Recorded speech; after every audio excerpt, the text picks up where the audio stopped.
just letting you know, reminding you that the for-profit pieces of crap are museum technology. It's not museum. It's not. What is museum? Museum is the Smithsonian. No, we are living the Smithsonian. Everything we're doing right now, it's been done before, isn't it? Pretty much preserving that culture. Why? Why you got to preserve the culture? Because those who have been in power since the 80s, 1880s, they don't want to lose that power. That's who they've identified themselves with. Isn't that what plutocracy preserving all is? But what was I talking about? Uncle Sam wants you. Stool pigeon. Yeah, we're domesticated. You may not want to believe we're domesticated. We're evolved. I mean, the Christians who don't believe in evolution, but somehow we've evolved. We're a representation of the Lord Jesus Christ, the Holy Trinity. Yeah, but we still need to be domesticated, right? We don't just come out of the womb saying, God, I want to maximize profits. I really want to maximize my lifestyle and become the best that I could be all that I could be. I mean, I see everything around here, and I believe I can make it better this way, and I could be a great addition to this fixture over here, and no, somebody's got to douse us with and submerge us with Kool-Aid, right? They've got to convince us that that's the right way to go. That's the moral, righteous path. A light that never comes. But you can die trying, right? You can get poor or die trying. We are domesticated. Is there even a word for the opposite, the inverse of domestication? I tried to look it up. See, what I found was just undomesticate. Has anybody ever been undomesticated? Are those hippies out there, or those off-the-gridders out there, are they undomesticated? Maybe not. Maybe look at it as, oh, they're lazy assholes. They're not contributing and paying taxes and contributing to society, and they're just being leeches. They're not going to say J.P. Morgan Chase is a leech. They're going to say the hippies. They have to be taught that that was an acceptable form of behavior. That's rewarded. You say that about the hippies.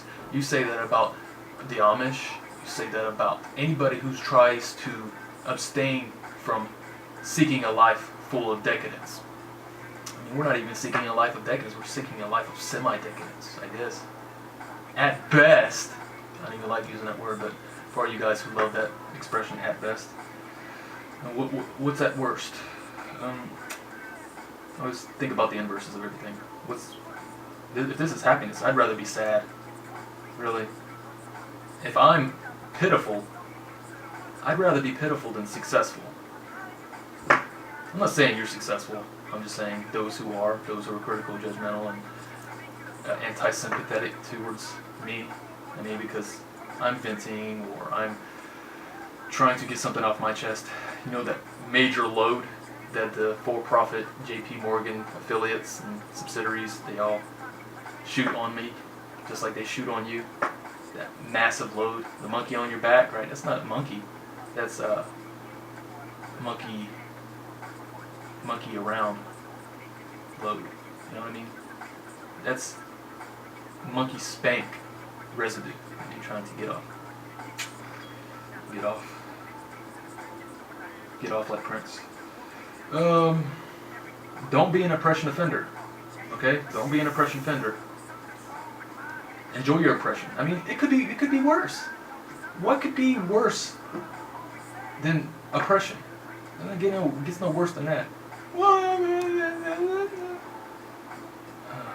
Enough's enough, right? Okay, you know what an alibi is?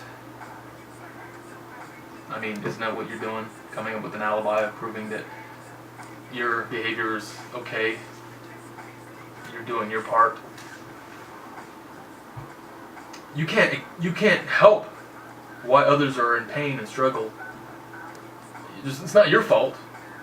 You come up with a good alibi why you're not to blame. But everybody's to blame. Everybody's at fault. Everybody contributes and oppresses. Self-oppress. What kind of stats do you have? What kind of tangible proof can I see?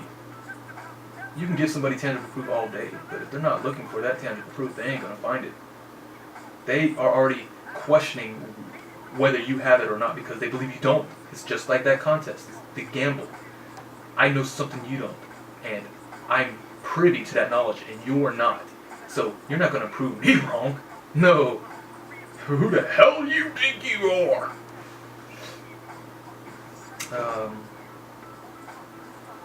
Yeah, the poor, like I mentioned with the, what's you call it, the scale, balance scale. You know, maybe I can draw you something. Yeah, that's what I do. You can listen to some Eminem in the background for a second.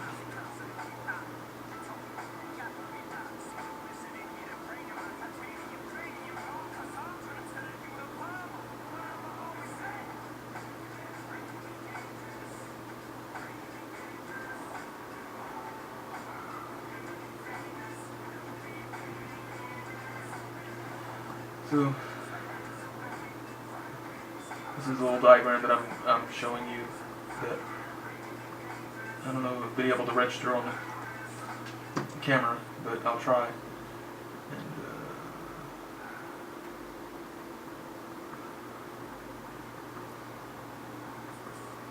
And, okay. Perhaps you can see right here, this is where the rich are. Plutocrats, the aristocrats, the 1%, the 20%. The poor are holding them up. But they don't need to be held up, right? Because the poor right here is hoisting up by being very majority, being very weighty. But see, here's this incline. The shoulders and the heads, the rich are walking up and getting back up there where they belong, on top of the poor.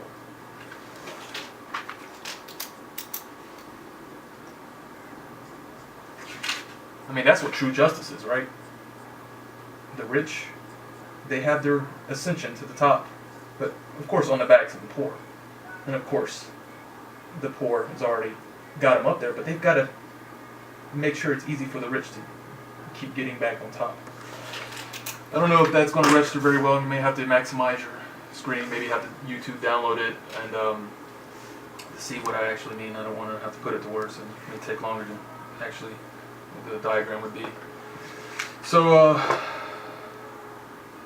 I'll just go ahead and conclude by shooting straight, by freestyling Marshall Mathers' Be Rapid way. Not as good, but I'll try. So the plutocracy preserving law. I mean, the law's there. What is the law? The Constitution, the state constitution, the state statutes. Maybe that's redundant. Go ahead and prove me wrong, I guess.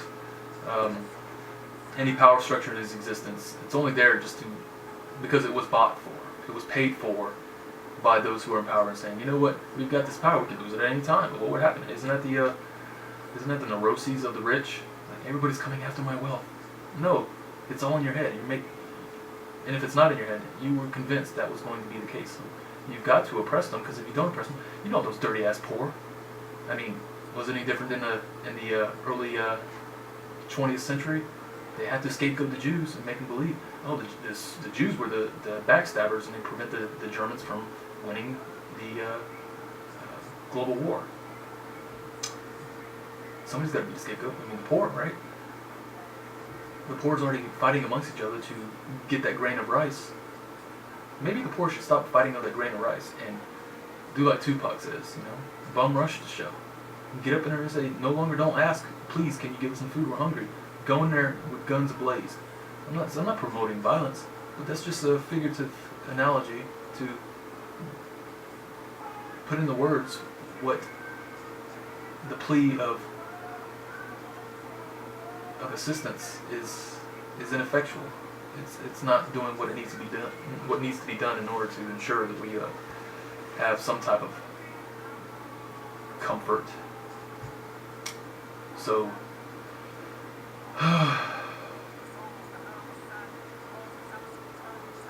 you guys have any questions? Have any comments? Maybe you can post a video and let me know what you think about what I've said so far. Any feedback? I'm not going to say you have any criticisms or ad hominems. Check that at the door, because I want to focus on the conversation. Maybe the ad hominems is what I need to hear. Just like, I believe you need to be insulted and you need to be struck.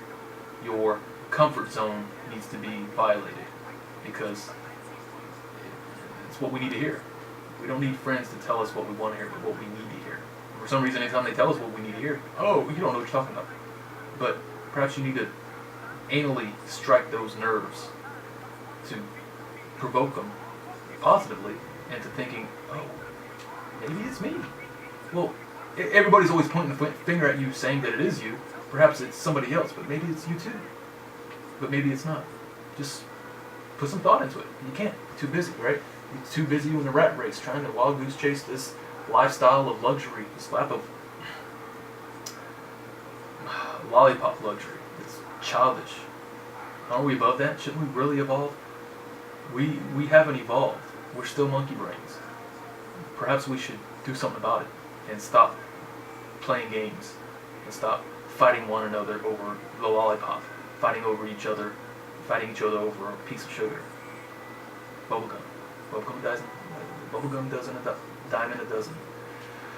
Okay, I don't want to go any further on rambling or whatever. I'm going to try to beat this camera before it shuts off.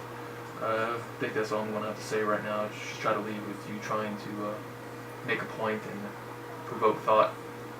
I don't want to try to pump that out too easily, but antitrust is the word I was thinking of earlier. Antitrust laws. Look that up. Trust me. Antitrust. They put it in there for a reason. Reform law. Plutocracy. Think about reform. Frivolous lawsuit reform.